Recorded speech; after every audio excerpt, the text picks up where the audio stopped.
The intensive ELF highlights are presented to you by Chio Tortillas. So we'll see if they've been able to sort of tinker with that offense this week, but they'll certainly look to Joshua Mack to add a running dimension to the game, which has really been missing over the past couple of weeks. So the kickoff taken inside the 5-yard line. Schultz gets the ball back out to about the 35, reasonable starting position for the Berlin Thunder offense under the guidance of the one-time bomber. Yes, I'm talking about the bomber from Ithaca College.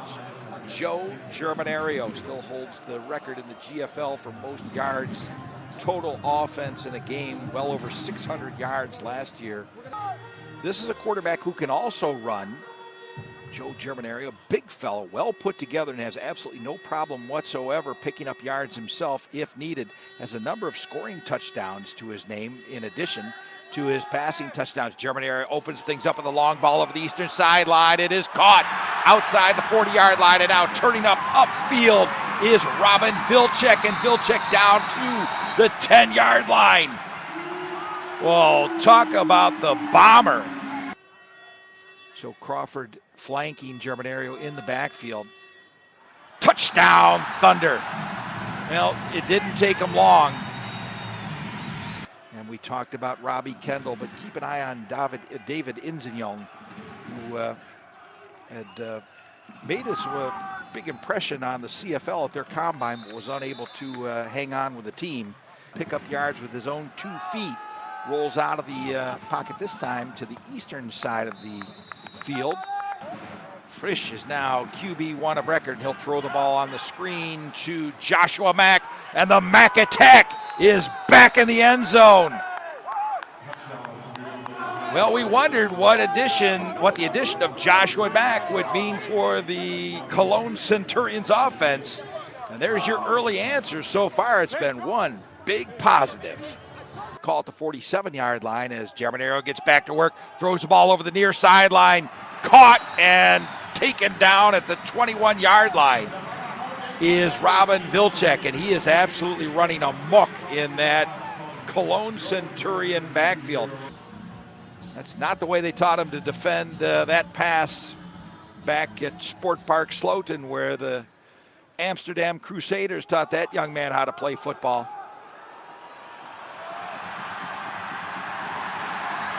Robin Vilcek will not only hurt you by receiving the ball, he'll do a fair bit of damage by taking the ball on a bit of trickery right up the middle of the road for the second Berlin Thunder touchdown.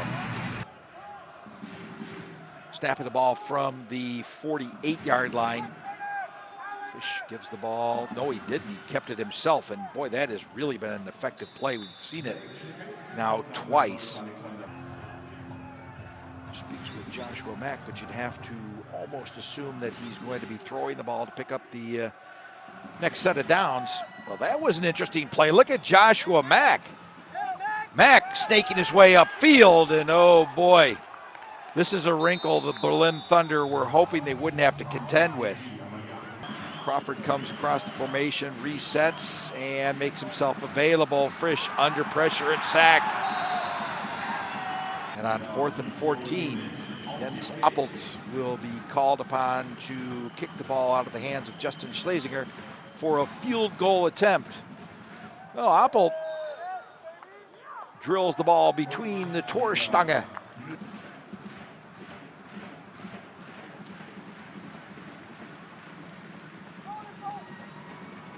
Schultz backed up to the end line, and now we've got a reverse on the kickoff. And let's see what this does. It looked like it would be a slow developer, and now streaking up the sideline and finally pushed out at the Centurions' 40-yard line. But this fella really can pull a Houdini act and has done so many times, not only here in Europe, but in his playing days in the United States. Long ball from Germanario, direction of the end zone, wide open, scampering into the end zone for a touchdown. Brian Zerba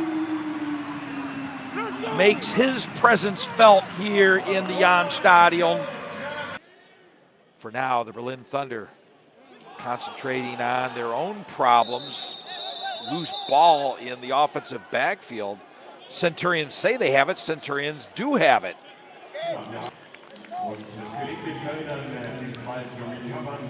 Well, I don't know what that looked like to Chris Richardson, but he pounced right on it. That was like an early Christmas present for Chris Richardson Jr. As he almost overran that ball. And he said, "Whoa, wait a minute. Hey, there's a pigskin here on the deck." Quentin Pounds from the Wildcat position. And I'm telling you, don't count the Centurions out simply because they're down to their third and fourth quarterbacks. Now we'll see Jarmuszek check back in.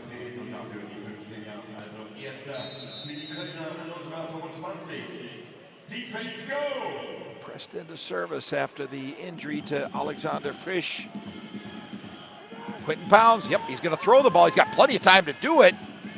Now he threw it hurried. Let's see what happened. Touchdown! Oh, you're kidding me. Joshua Mack gives us the shut up sign. No, I don't think so, Joshua. I think we're going to talk about this one. Well, we may not.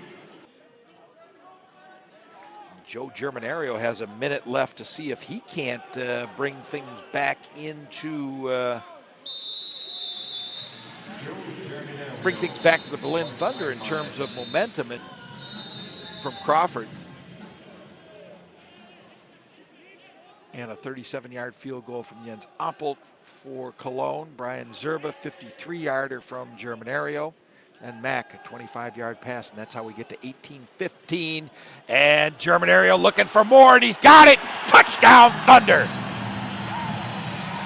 Yellow, Ian Gerke. 20 years old.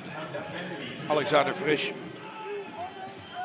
called upon Preston to service. Now Preston to service in a completely different dimension as had to change his style of play. Now he's going to be sacked and gives up the ball, and the Berlin Thunder take over. As we get a look at Ian Gerke, who scored one of the Berlin Thunder touchdowns in the first half and was the intended recipient of that last ball, almost pilfered by Eldevai. And now Jonas Schenderlein. Well, he's got no problem kicking field goals. And this is second field goal of the game. So I certainly like the choice of personnel as he's flanked himself with no less than 3 running backs. And now he'll throw long downfield. Caught! And this is going to be a foot race. Valentin Rödiger will not win the foot race, but man, did he run off a chunky yards on that play.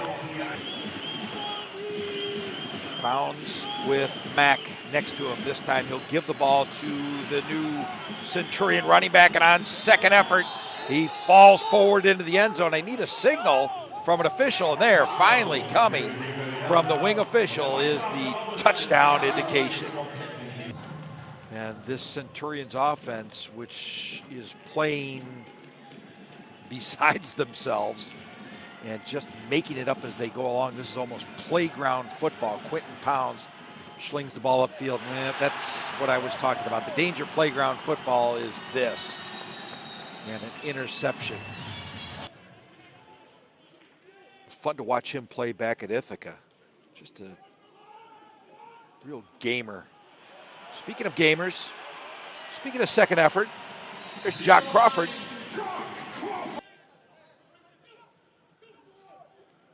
Well, Crawford stayed home to protect, and Germanario will take a look downfield, and he's hooked up with Brian Zerba.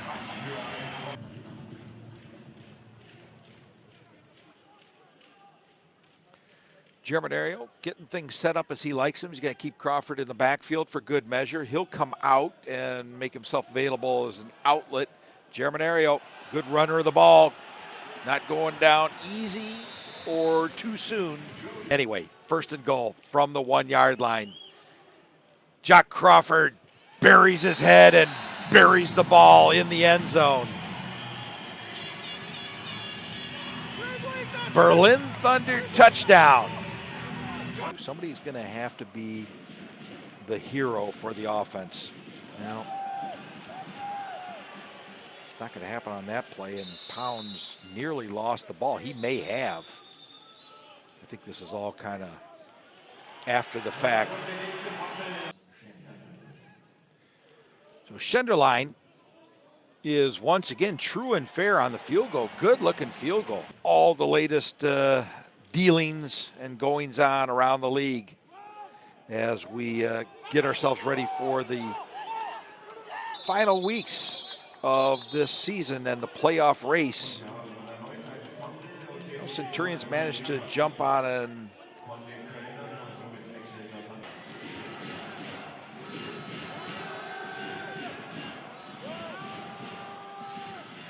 Pounds trying to get that first down. 4 receivers now for Quentin Pounds. They better not get too far downfield on him. Yep. There's another one of those just throw it up and pray shots that works out for the Centurions. Yannick Lurks.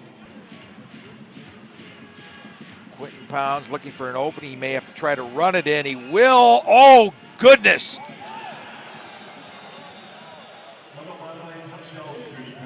Well, Quentin Pounds willed the ball into the end zone.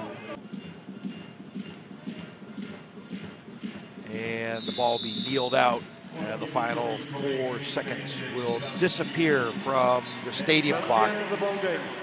The scoreboard next to all zeros reads 34-22 in favor. Pardon, 39-29 as the real-time stats refresh themselves.